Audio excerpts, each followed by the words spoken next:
Hello, everybody, and thanks for joining us today on this summer day of 2023 for a conversation and presentation with our friend Eric Imbert. Eric is a researcher at CIRAD and also publisher of Fruit Top magazine. I am Emiliano Escobedo, and I am the executive director of the CIRAD Avocado board. And if you already haven't done so, please make sure to click the subscribe button so that you can get the latest webinars from the CIRAD Avocado board. Also with me today is my colleague, John McGuigan. He's the Director of Industry Affairs. John?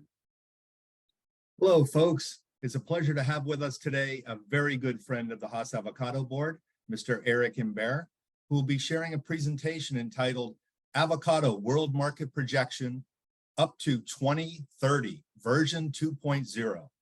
Back in 2021, Eric and his team published the first edition of this study, which was then entitled Avocado, About to Embark on a Balancing Act, the World Prospects for the Medium Long Term, 2021 through 2028.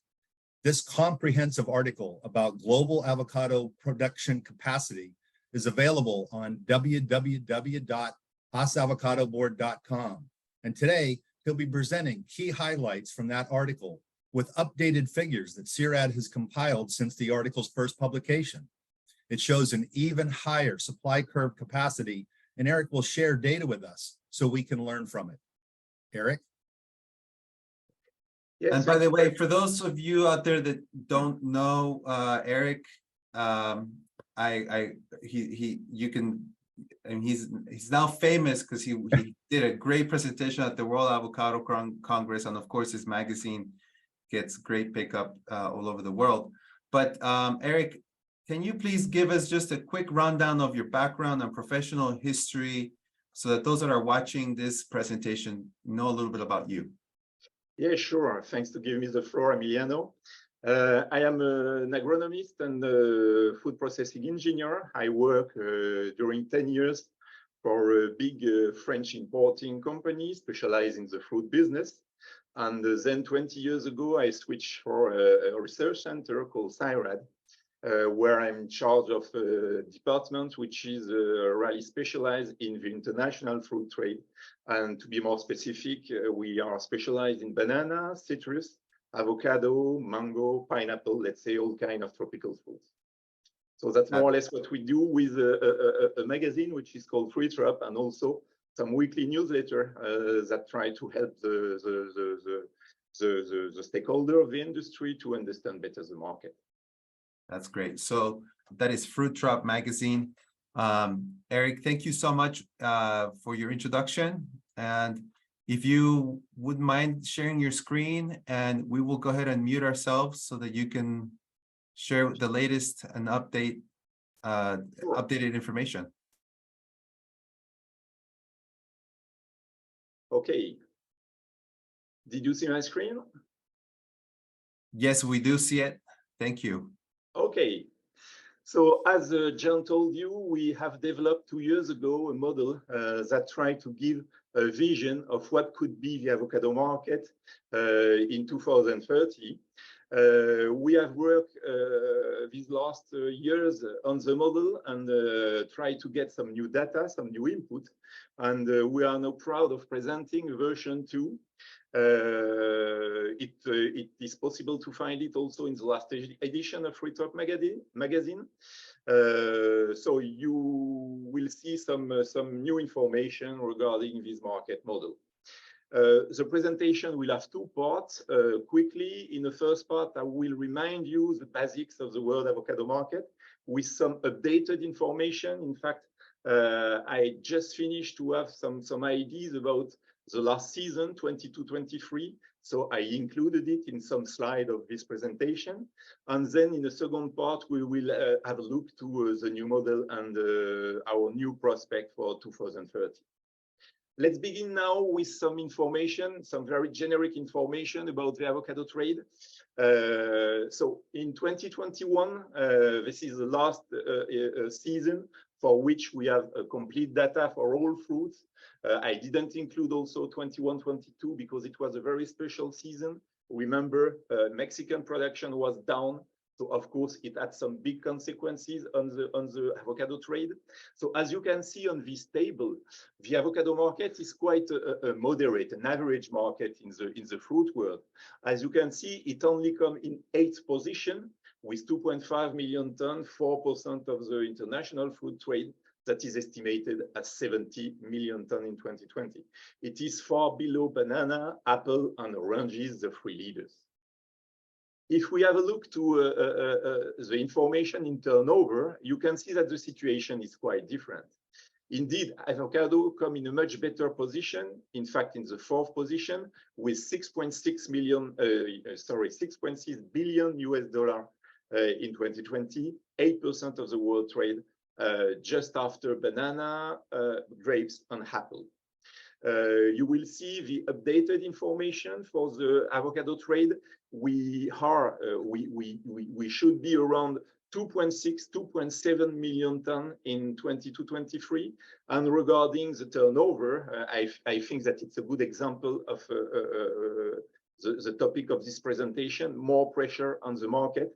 The turnover estimated for the last season is around $6.1 billion. So we have decreased the turnover compared to season 2021. Second characteristic of the world avocado market, it's of course, it's incredibly fast development. And you can see that since, let's say, 10 years, 10 to 11, 12 years, the growth of the market has changed totally. You can see that on these charts that do represent the evolution of the avocado trade in million tons. We were increasing till season 11-12 at a pace of around 55,000 tons. These last 10 to 11 years, the pace has been something like 3 times that, something like 160,000 tons by year. So you see a dramatic change of the trade in volume. We gain the last 10 years, a bit more than 10 years, 11 years, 1.6 million tons. So we multiplicate the market by 2.6 with a growth rate, an incredible growth rate of 10% by year compared to a pace of 2% for the global food trade. In turnover, we gained something like 4 billion to reach 6.1 billion in 22-23. So it means that we multiply the turnover by something close to 3. Of course, with huge economic and social impact, especially in the producing country. From where does all this volume come from? Again, as you can see, it's not updated information. In fact, I have not all the consolidated information for 22-23. So it's information for season 21 or season 21-22. As you can see, the big export area is, with no surprise, Latin America, more than 80% of the world export. Then comes the Mediterranean basin and Africa with something like 6%. If we have a closer look and try to see who are the more exporting countries, again, it's not a surprise. Mexico is, of course, the leader. Mexico itself, with 1.5 million tons, is exporting 60% of the total of the volume, with, of course, Michoacan, but also Jalisco, which is developing and has developed fastly this last year, and is now above the 100,000 tons step.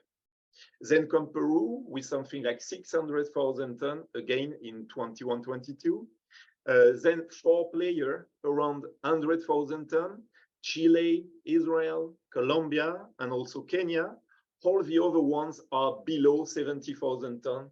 I mean Spain, South Africa, Dominican Republic, and Morocco. Interesting to see also, if we look at the evolution of those volumes these last 4 years, that some countries have really been extremely dynamic. It's the case for Michoacan and Peru. You see an increase of around 300,000 tons in only 4 years. Also, Israel and Colombia, something like 70,000 tons, and Jalisco and Kenya, something like 40,000 tons. In these fast developing exporters, you see that we have newcomers, such as, for example, Jalisco, but also Colombia, and also Peru. In fact, 10 years ago, Peru was exporting 60,000 tons. Today, it's 10 times more. Colombia and Jalisco were even not appearing in the radar 10 years ago. So a fast development for some players.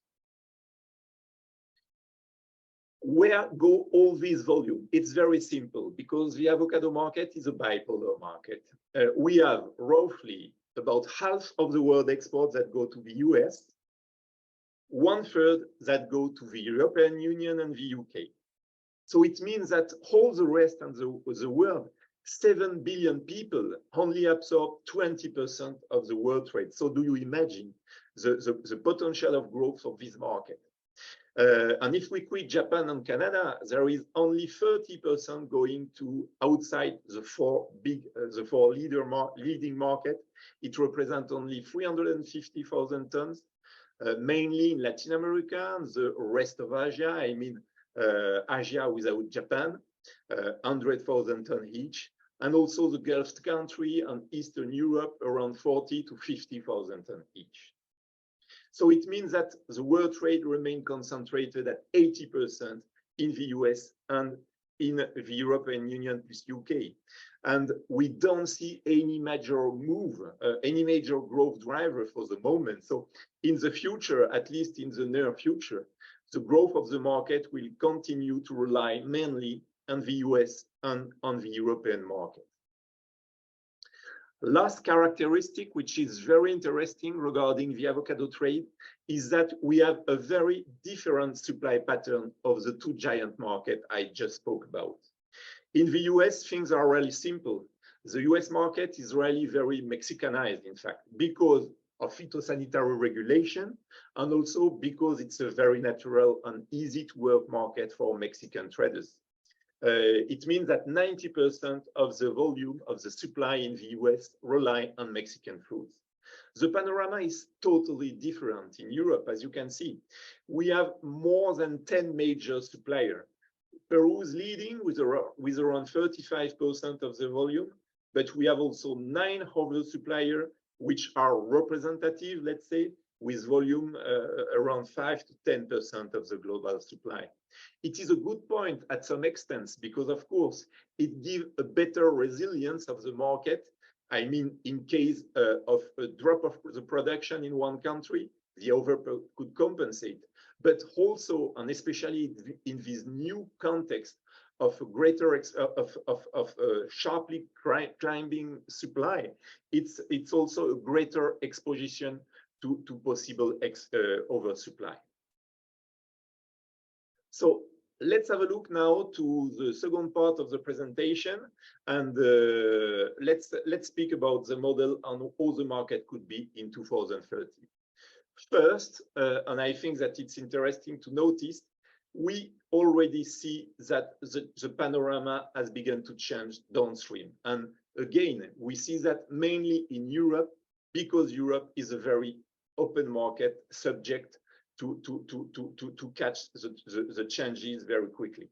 Look at these charts that do represent for the summer avocado season in Europe. So I mean the counter season for us, mainly supplied by Peruvian fruit, South African fruit, Kenyan fruit. Look at the evolution of volumes, it's the orange bar, and look at the evolution of the prices, it's a brown curve.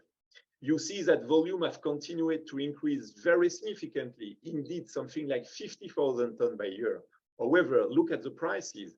We were running till season 2017 at a nice price of around 11, 30, 12 euro. But we have reached last year 8.5 euro, and the decrease has been tremendous these last 3 years. Just to speak about what we are facing for the moment, the current price in Europe is between 5 to 6 euro per box, because we are really flooded with Peruvian fruits.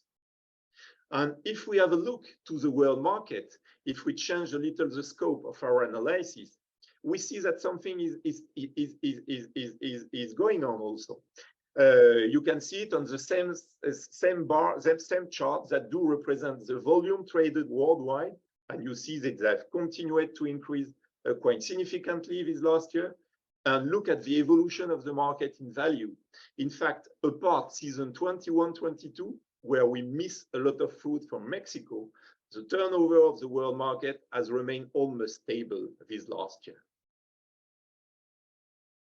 So it gives us the idea of trying to forecast the market. Such changes were too important and we needed to do something. I don't want to spend too much time about the methodology because it will be boring, but I just wanted to underline 2 points. First, our ambition is reasonable. This is a very complicated work to try to forecast the market at a 10-year period. So our ambition is really reasonable.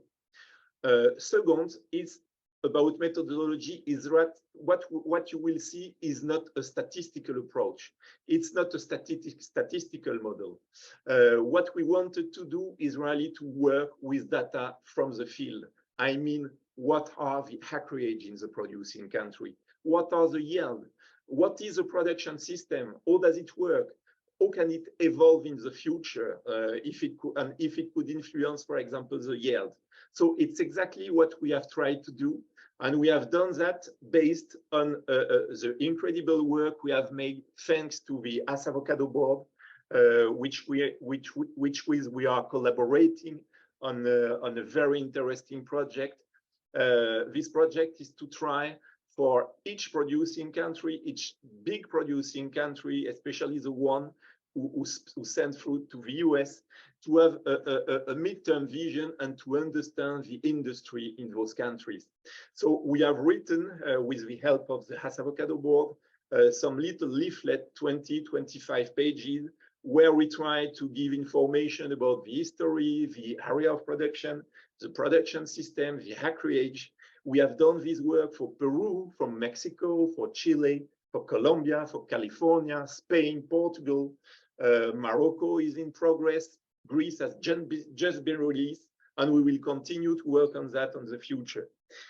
All these profiles are available on the CIRAD Avocado board website and also on the FreeTrap website. So let's have a look now to the differences between the version 1 of the model and the version 2 of the model. First, we get the access to more precise information about acreage in some countries, and also we have decided to use a new model of increase of productivity of a young orchard. In version 1, we are using let's say a standard model for all countries.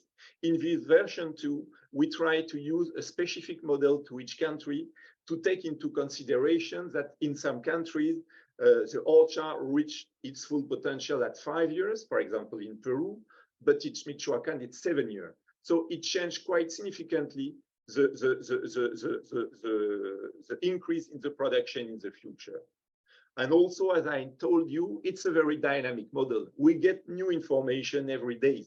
So we try to include this new information and especially the new acreage estimates. Thanks first to new official data.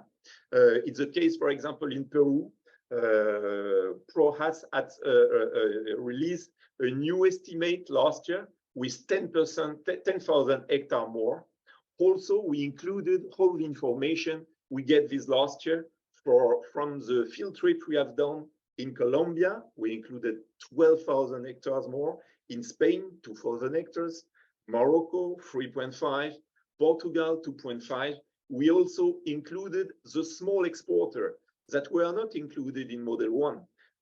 It's not a big deal independently. Creta is 2,000. Ecuador is 1,500. Guatemala 6,500. But altogether, it's 10,000 hectares. So it gives us the vision of a larger world orchard, an increase of around 40,000 hectares compared to version 1.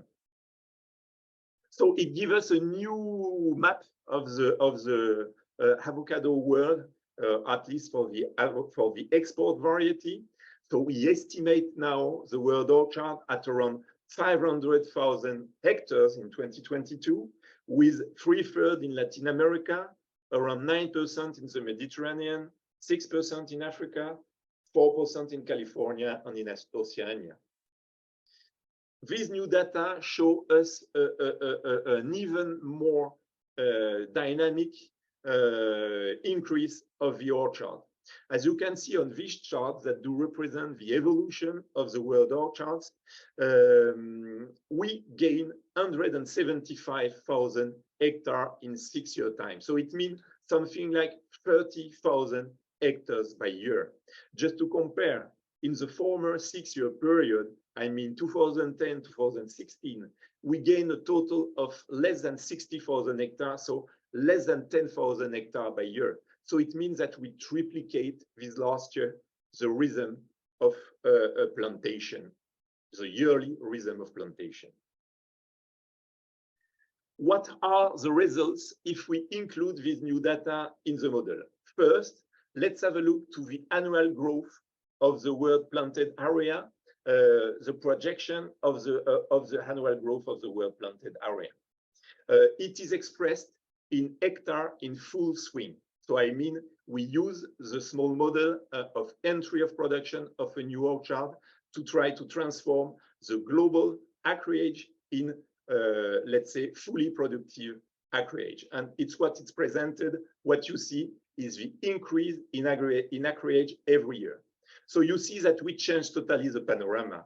We were running around 10,000 to 12,000 hectares by year before 2020, and we have quickly reached a peak this year, 2023, at more than 30,000 hectares. And you see that we will remain extremely heavy, close to this rhythm in the coming years, and just beginning to decrease in 29 and 2030, decreasing to 22,000, 23,000 hectares.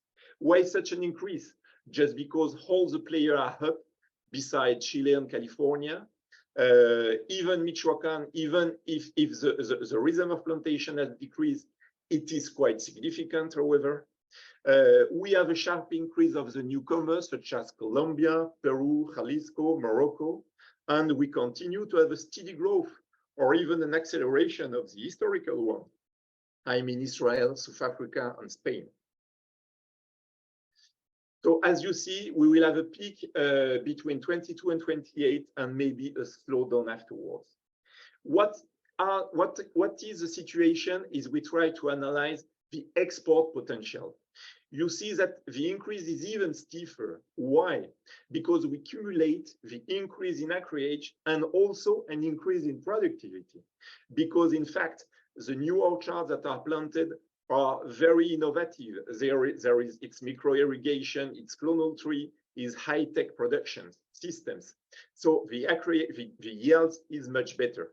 And as you can see, the result is that we will change from a rhythm of around 120, 150,000 tons by year since 2019 to something close to 400,000 tons the coming years, decreasing slightly at the end of the period, but remaining extremely heavy.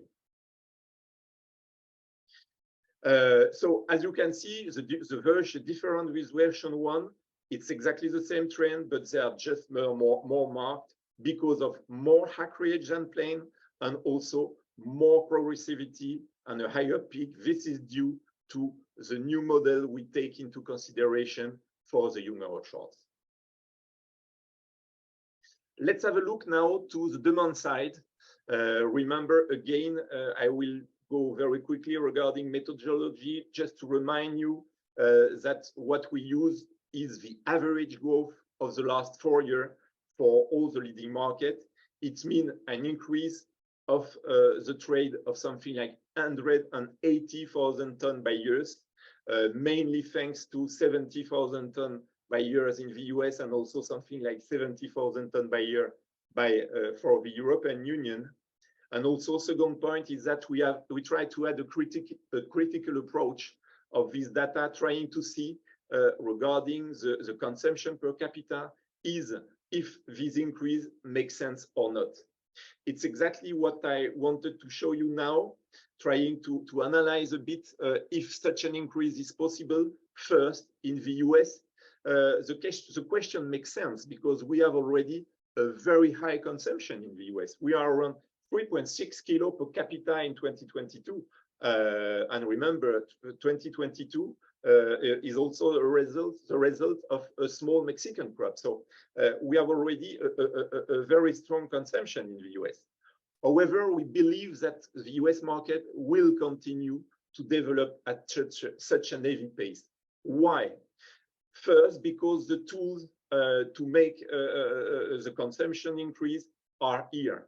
With a huge promotion budget, the hub is managing something like $80 million by year that is spent in a very efficient way, thanks to the promotion system in place. Also, there is a very dynamic market segment, which is the small food in nets. Second point, which is very important, is that the potential consumers are here. I mean, just because of the natural increase of the population, we will have 30 million new potential consumers in 2030 in the US. 2/3 of them over-consuming Hispanic people. Also, a very important point, the Hass Avocado Board studies show that the proportion of over-consumer is increasing very significantly. And it's very important because this small range of the population, something like 28% of the household, are representing 70% of the sales. And what is also a very good sign is that more and more non-Hispanic people are entering into this category. Finally, and this is maybe a very important point, is that there is still a good potential of growth, especially in the East Coast, because there is a large population which is still under-consuming. As you can see, the consumption on the West is around 4.4 to even 4.8 kilo in California. In the East Coast, we are everywhere between 3 to 3.5 kilo per capita. So we decided to say that we will continue and we validate the growth hypothesis of something like 67,000 tons by year in the US. Same analysis for Europe. However, we will not come to the same conclusion. Why? We can first think that because of the low consumption, especially compared to the US, the European market has an ability to increase very quickly in the future. It's true. However, we have some weak points. First, the WOW promotion budget, it's a non-mandatory budget, is still very low for the moment. We have 2 to 3 million euro to spend in promotion for more than 500 million people. There are some very good, there are some much better prospects with new country entering into the WOW system, and maybe very soon. So it's a very good news. However, for the moment, the budget is quite reduced. Also, and this is totally linked with the limited budget we have regarding promotion, we can see that we have some markets that are not growing any longer because of a very close correlation between consumption level and the growth rate. You can see it, especially if you look at the Nordic countries. It's the purple curve you have just here. You see that they are within the highest consumer per capita, 2.3 to 2.4 kilo. However, the consumption has been quite flat this last year. We have seen also quite a slowing down in France this last year after reaching the 2 kilo per capita mark.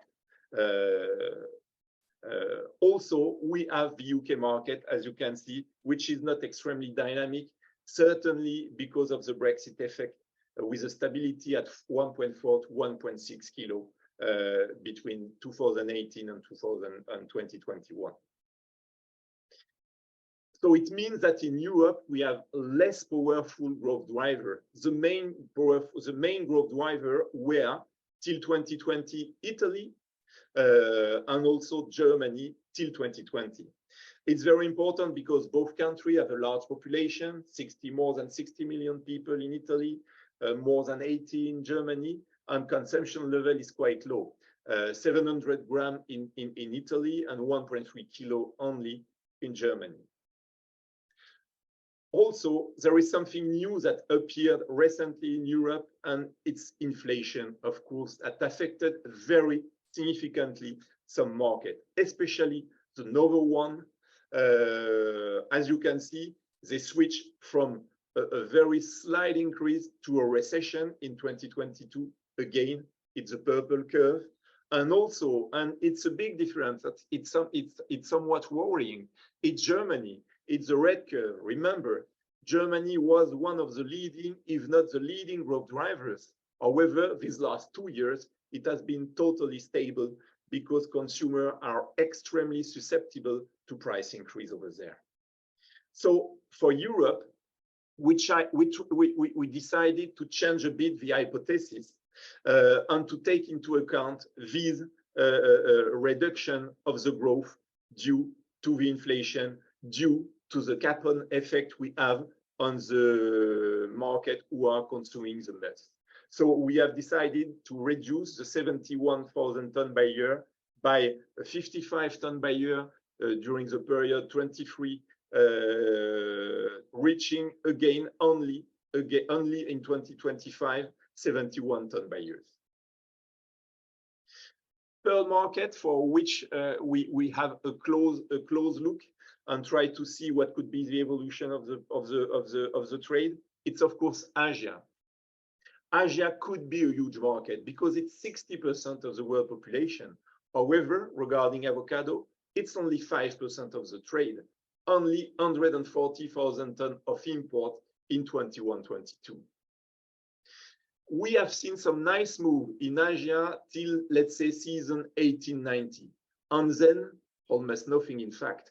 The Japanese and the Chinese leader are stable to down this last year, with a very significant drop in Japan, certainly linked to also inflation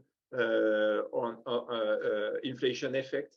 Only South Korea, Singapore, and Malaysia are increasing slightly, is what you can see on the curve. However, there are still some small market for the moment.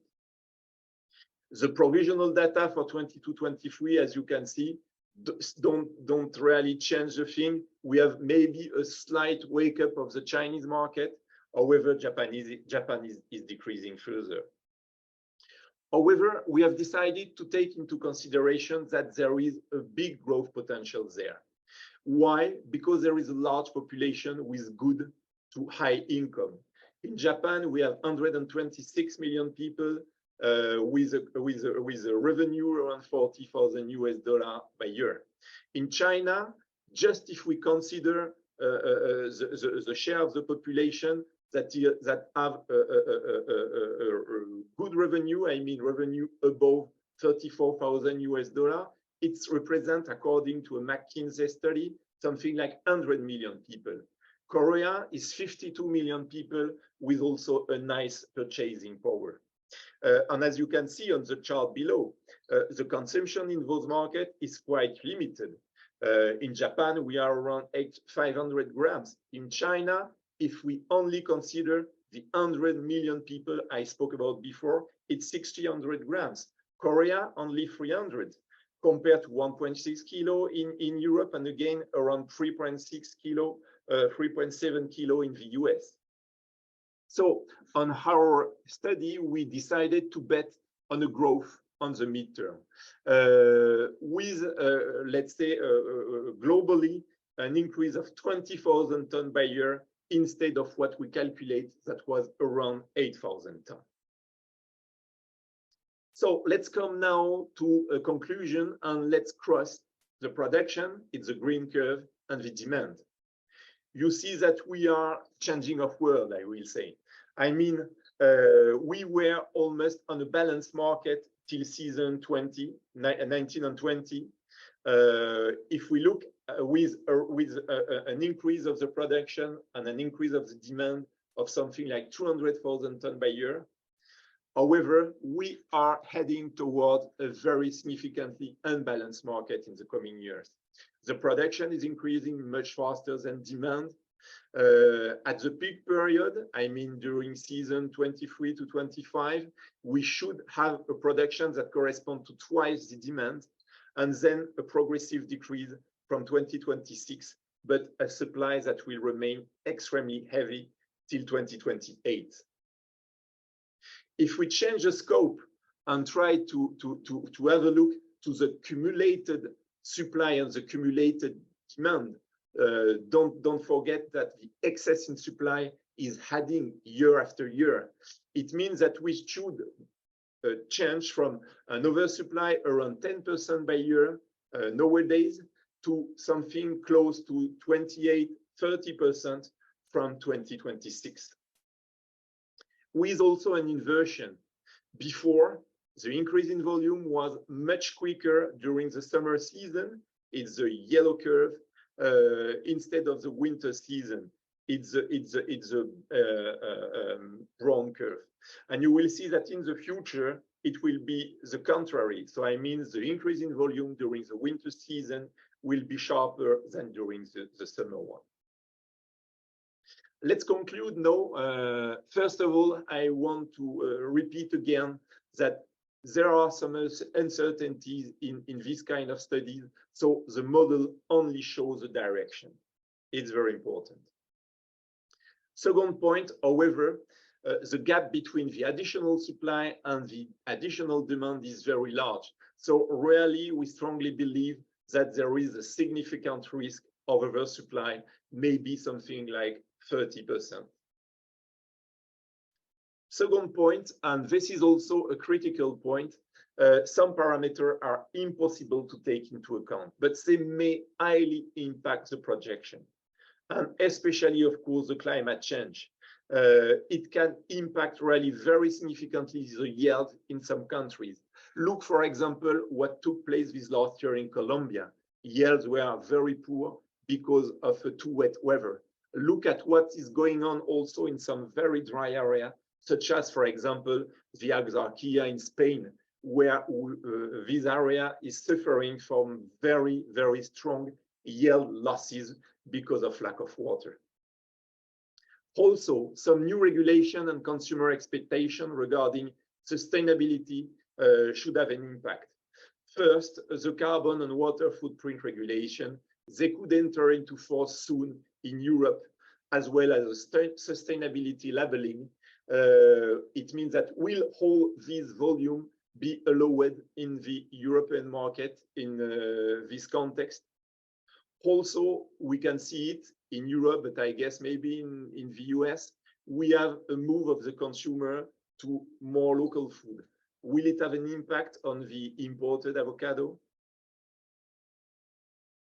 Also, the image of the product, it's quite a challenge in Europe, where we have some controversies that need to be addressed with scientifically proven analysis.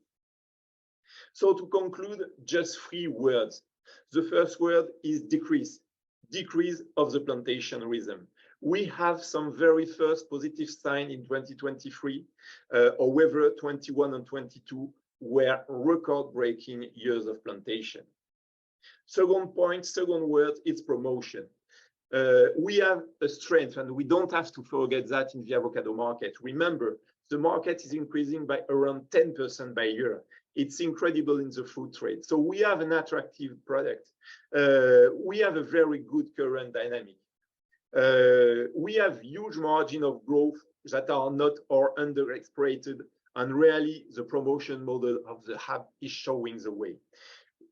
There is a great possibility of developing the foreign Asian market. The local and regional market of the producing countries are also opportunities. But I guess that in the future, Europe is also a market that has to be kept in mind. We have there a high potential. Again, the consumption is only 1.6 kilo per capita compared to 3.6 in the US. So we have some work to do there. And remember that Europe will be, with the States, the main growth driver in the coming years. But the third word also has to be taken into consideration. We have to be prepared to a more competitive market. We need to adjust cost and also to reinforce sustainability, because it will be part of the competitivity, especially in some markets which are quite advanced on that. I mean the European one. Remember that the supermarket will choose cost-effective supplier offering the best ecological and social warranty. I thank you very much for your attention. And if you have questions, I will be very happy to answer it. Well, that was very exciting and very well thought out presentation, Eric. And I like the update that you did from the first version. I have one comment. First of all, I do want to commend you for, as I said last time, for taking on this challenge of trying to project global production and demand and really taking into consideration all the factors that you are seeing from the field. Because like you said in your presentation, you're getting the data from the field, you're talking to people all over the world. It's not just based on numbers and charts and statistics. Obviously, there's some statistics and math in your model, but let me ask you, obviously after the World Avocado Congress presentation, and a lot of people coming together, there was a concern of like, there's this huge growth coming. Do you think it's going to be what country or what region is it that do you expect to see the highest growth rate? Is it going to continue to be Latin America, or what are you seeing also in Africa or other countries?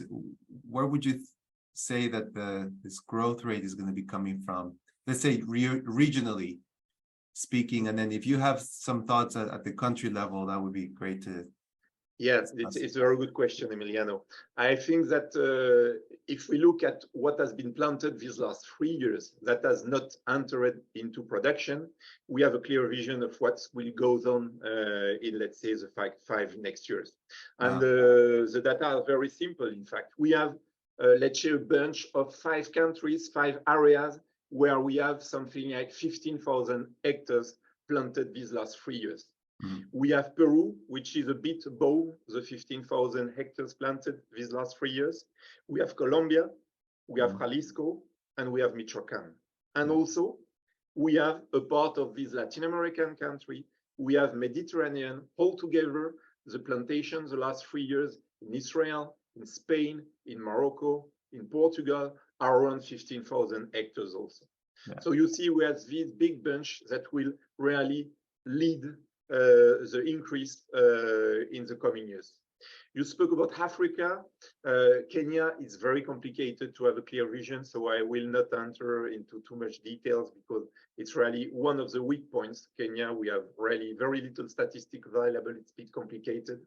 And South Africa is advancing, but not at the same pace.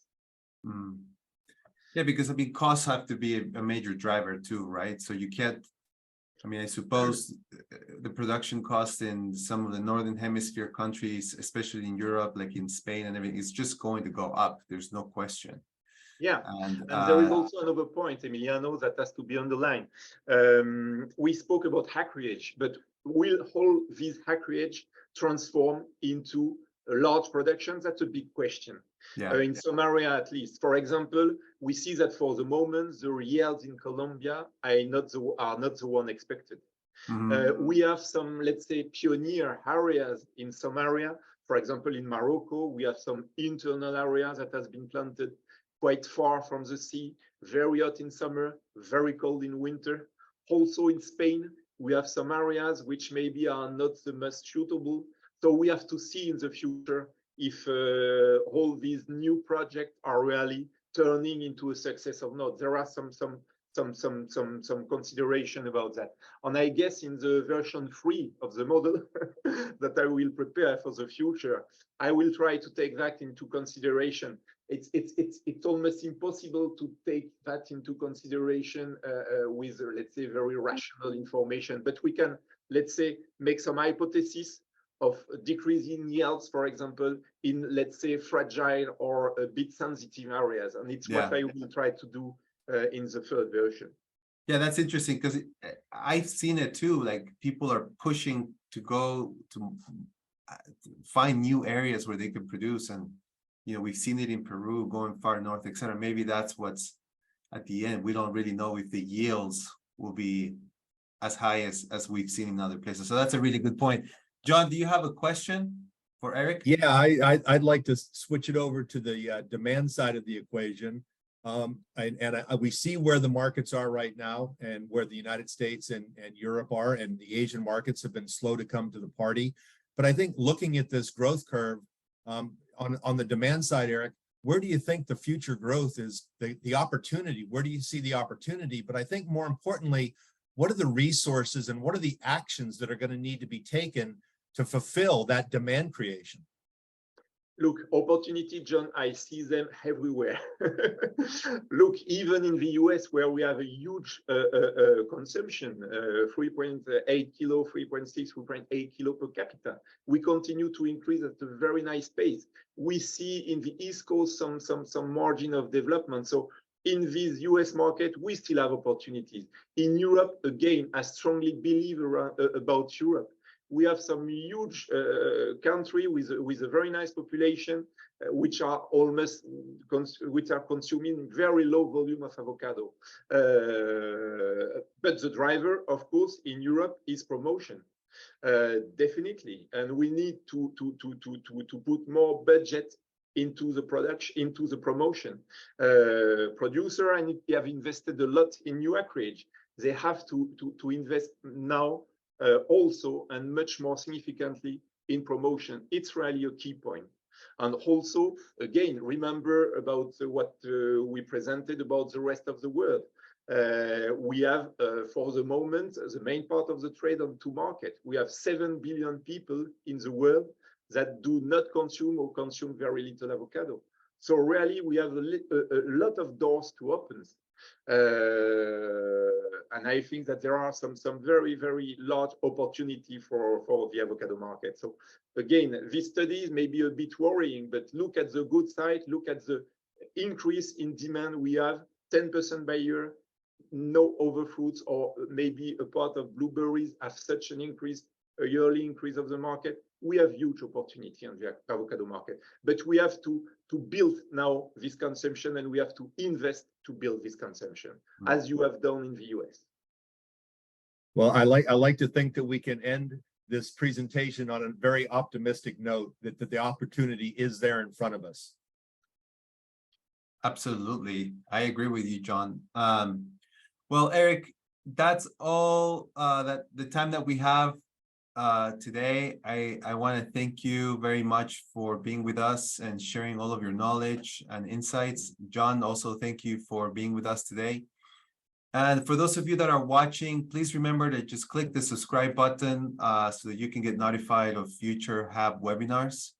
And also come back and check on our website, haasavocadoboard.com. We're going to be publishing all the fruit drop reports on the different countries. I know we have plans for the coming years to continue developing those and renewing and basically updating those country reports. So make sure you check on our website regularly. That's it for now, Eric. Thank you very much. Nice to see you. Have a nice summer. John? Thank you, Eric. We appreciate your participation and your partnership. It's been grand. Thank you very much. It was a pleasure.